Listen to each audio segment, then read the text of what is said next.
sure. I think the judiciary issue is first and foremost about accountability, which is part Rajiv covered, how do they appoint themselves, whether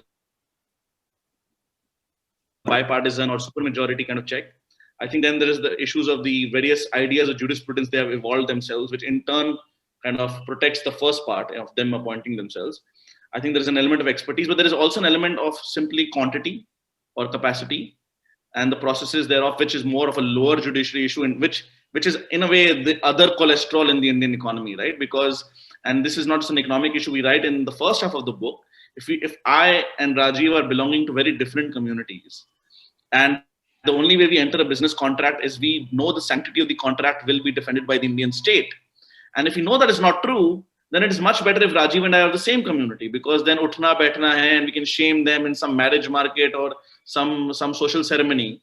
So there is an element of social capital remaining in certain castes and communities, ironically, because the Indian state has not invested enough in judicial capacity. So there are broader implications of that as well, not just economics. So on economics, I think Rajiv mentioned the appointing themselves, that the NJAC, which was passed by the government and the opposition parties and all the states, was brought down by this something called a basic structure doctrine.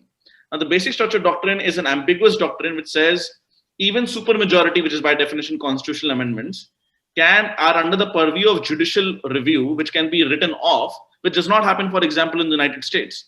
If you pass simple laws, there, there's, I forgot the Marbury versus the Madison, the first case in the early 19th century set the precedent for judicial review in America, right? I mean, in common law, in the UK, it's even more parliament being supreme. Although recently in the Brexit case, they went against Boris Johnson, but there it's even more the judiciary being less supreme than the parliament. What are we seeing in India is if there is interest waive off karna hai, nahi karna hai in banks, that is being discussed by the judiciary. Should the RBI do this? Should SEBI do this?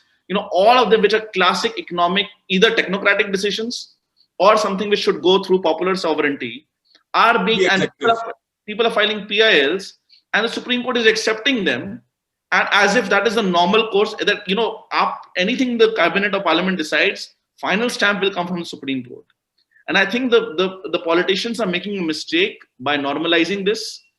I think some politicians think on the left that they can use the court to override the majority. Some people on the right probably think that they can conveniently ride this tiger and get off late enough that the tiger does not eat them. But I think this is a real denigration of India's democracy. For example, the alcohol ban of highways, it was suddenly done. It was suddenly revoked. Then suddenly the judges said you have to get up and sing the national anthem.